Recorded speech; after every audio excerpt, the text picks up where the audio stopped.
Starting में हम एक नकाबपोश आदमी को देखते हैं जो अपने कुछ लोगों के साथ मिलकर एक जादुई किताब की चोरी कर रहा था। इसने यहाँ के एक आदमी को मारकर उस जादुई किताब के कुछ पन्ने को चुरा लिया था।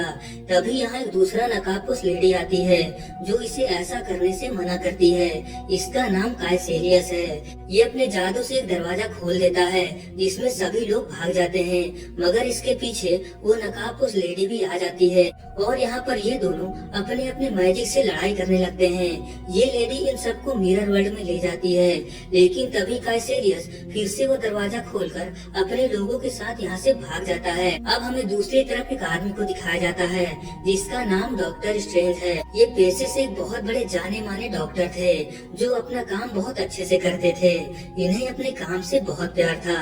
एक दिन ये किसी पार्टी में जा रहे थे, तभी इनका बहुत ही भयानक एक्सीडेंट हो जाता है। इन्हें इनके ही हॉस्पिटल में एडमिट किया जाता है। अगले दिन जब इन्हें होश आता है तब इन्हें पता चलता है कि इनका हाथ अब किसी काम का नहीं रहा और ये आगे से कोई भी ऑपरेशन नहीं कर पाएंगे।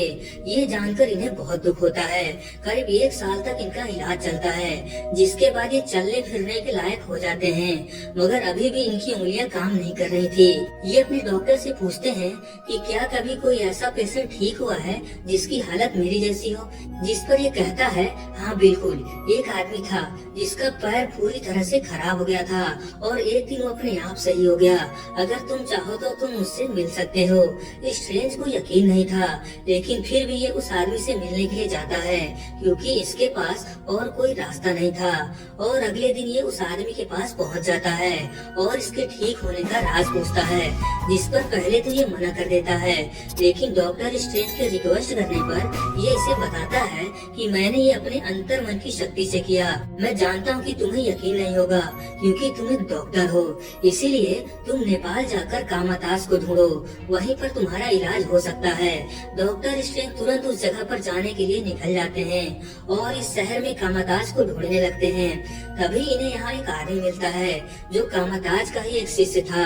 ये इसको उस जगह पर ले जाता है और इसे वार्निंग देता है कि हमारे गुरु माँ से किसी भी तरह की बदतमीजी न करे। ये वही लेडी है जो मूवी के शुरुआत में दिखाया गया था। ये यहाँ की गुरु माँ है। डॉक्टर स्ट्रेंज इससे पूछते हैं कि आपने उस आदमी को कैसे ठीक किया जो अपने पैरों पर खड़ा भी नहीं हो सकता था। तब ये इन्हें बहुत सारी जादू मंत्र की चीजें बताने लगती है, जिस पर डॉक्टर स्ट्रेंज को गुस्सा आ जाता है और ये कहते हैं मैंने यहाँ आने में अपना सारा पैसा खर्च कर दिया और मिला क्या, ये जादू मंत्र की बातें। ये गुरु माँ से बहुत ही बदतमीजी के साथ बात करने लगता है। तभी गुरु माँ इसके सीने पर जोरदार फाइट मारती है जिससे इसकी आत्मा बाहर निकल आती है। ये कुछ समझ पाता तभी गुरु माँ इसके सर पर हाथ रख देती है, जिसके बाद ये ब्रह्मांड में पहुँच जाता है और यहाँ ये ऐसी ऐसी चीजें देखता है जो इसने आज से पहले कभी नहीं देखा था। अब इसे पूरी तरह से गुरु माँ पर यकीन हो जाता है और ये कहता है कि मुझे और जानना है, प्लीज मुझे सिखाएं, जिस पर गुरु माँ इसको बाहर फेंक देती है। ये बहुत रिक्वेस्ट करता है और अपनी गलती की माफी मांगता है, जिस पर गुरु माँ मान जाती है और फिर इसकी ट्रेनिंग शुरू होती है। डॉक्टर स्ट्रेंज बहुत ही जल्दी सब कुछ सीख रहे थे। इनके सीखने की भूख रातों दिन बढ़ती जा रही थी। यहाँ पर हमें वोंग को दिखाया जाता है जो इस जगह के किताबों की देखभाल करता था।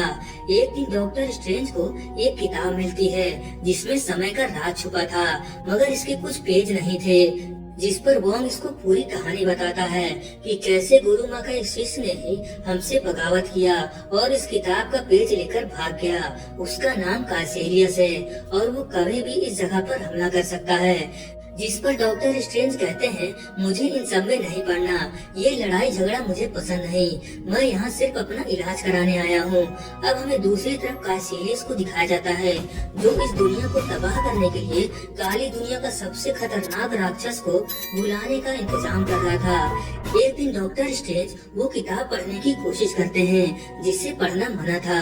तभी इन्हें किताब में एक चीज दिखाई देता है। ऐसा ही चीज सामने भी रखा था। ये इस चीज को गले में में पहनकर उस किताब को पढ़ने लगते हैं। तभी इन्हें पता चलता है कि ये समय कंट्रोल करने की किताब है और ये जो इसके गले में है वही टाइम स्टोन है। इसी से पूरे टाइम को कंट्रोल किया जा सकता है। इसको इस्तेमाल करने का मंत्र इसी किताब में था। तभी यहाँ वोंग आ जाता है और डॉक्टर स्ट्रेंज को डांटने लगता है। ये कहता है कि समय से खिलवाड़ करना बहुत भारी पड़ सकता है, इससे कई दरवाजे खुल सकते हैं। और तभी यहाँ काइसेलियस आ जाता है और इन लोगों पर हमला करने लगता है। यहाँ पर बहुत ही धमाकेदार लड़ाई होती है।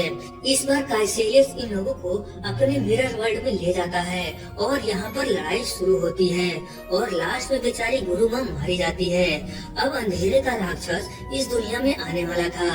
तभी डॉक्टर स्ट्रेंज समय का रिवर्स मोड चालू कर देते हैं। देखते ही देखते समय पीछे होने लगता है। इसके बाद ये इस राक्षस के पास जाते हैं जिसका नाम डोरमामू है। डॉक्टर स्ट्रेंज कहते हैं मैं तुमसे सौदा करने आया हूँ। जिस पर डोरमामू कहता है तुम्हारी इतनी औकात नहीं है कि तुम मुझसे सौदा करो, और ये डॉक्टर स्ट्रेंज को मार देता है। लेकिन तभी अचानक डॉक्टर स्ट्रेंज फिर से वापस आ जाते हैं और ये कहते हैं कि मैं तुमसे सौदा करने आया हूँ। इस बार फिर ये इसको मार देता है। लेकिन तभी फिर से स्ट्रेंज वापस आते हैं और वही बात कहते हैं। ये देखकर डोरमामू परेशान होने लगता है और पूछता है कि ये क्या हो रहा है मेरे साथ। जिस पर स्ट्रेंज बताते हैं कि मैंने हम दोनों को एक ही समय में कैद कर लिया है और जब तक तुम हमारी दुनिया से अपनी दुनिया में वापस नहीं जाओगे तब तक ये ऐसे ही चलता रहेगा। यहाँ पर डॉक्टर स्ट्रेंज ने एक टाइम लूप बना दिया था जिसमें बार बार वही सब कुछ हो रहा था। स्ट्रेंज जैसे ही मरता था ये समय फिर से स्टार्ट हो जाता था।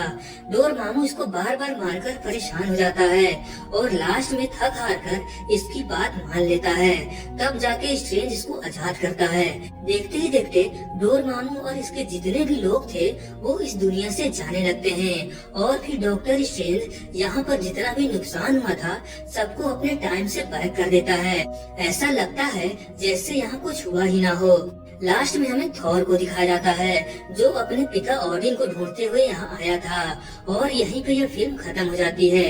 दोस्तों जितना मुझसे हो सका उतना शॉर्ट में इस मूवी को एक्सप्लेन किया है क्योंकि ये कोई छोटी मोटी फिल्म नहीं है। आप लोगों ने इसे जरूर देखा होगा।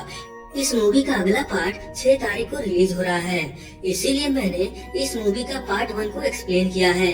जैसे ही इसका दूसरा पार्ट आएगा उसको डिटेल में एक्सप्लेन करूंगा। तो मिलते हैं किसी और बेहतरीन मूवी के साथ।